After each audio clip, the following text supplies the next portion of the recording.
get things done, and if they got a proven record of doing that, it's very important to do. But you have to be able to discern rhetoric from what's true, and that's going to be very important.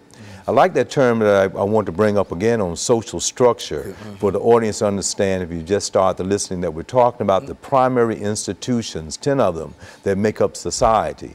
And to the degree that people within the social structure of society belong to the upper class and the upper middle class, you have a tendency to experience those 10 institutions in a relatively positive way. And in doing that, one would probably do what family members have told you to do. You got economic stability, religion is good, you have law that's going in your positive way, not getting in trouble. If you do, you can get out. The government and politics, you're doing well there. You have the other components of it as far as mass communication, telecommunication, and the associations there.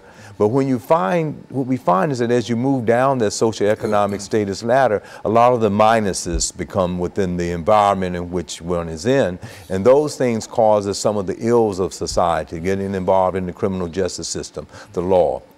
Break up in families, having issues there, no support systems that are there. So people, even in those circumstances, we would like those in the upper class, the 1%, the upper class, the middle class, to understand the plight of those who do not have across all ethnic lines, and that sometimes it's disproportionate for certain ethnic groups that have the less and the least than those that have more. So we need in a political process to understand those social factors that are related to a lot of the problems that exist within society, all of them that we might be able to bring up. And it becomes political.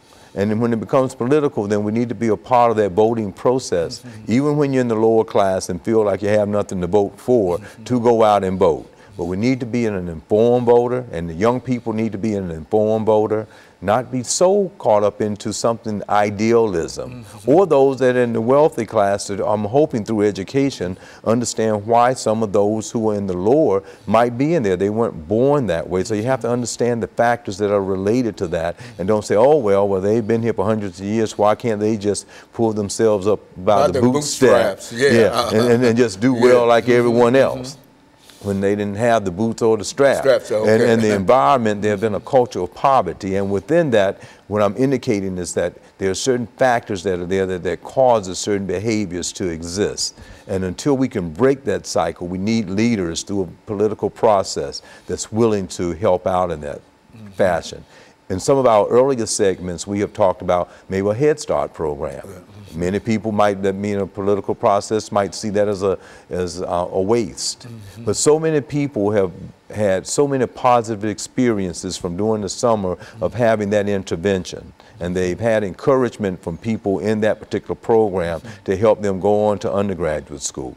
I have a student that was in one from Michigan, entered the engineering program at Tennessee State University, finished, and now he's just doing very well. But someone in that program noticed he was good in math, and they reinforced it. So these programs that can be out there, and this becomes political, what I want the viewing audience to know, that people want to vote on not having that. In public schools, not having music education. But those in the wealthy, they can purchase music.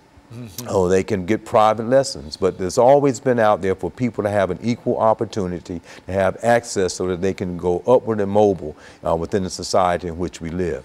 Going back to the topic so it won't be confused, voting becomes a very important part of that process, and we need to have people that are sensitive to it on every level, from the president all the way down, and we happen to be in a presidential election year, and so I need people to vote, get out there, and to understand what the real issues are, but be very clear about what you're voting for.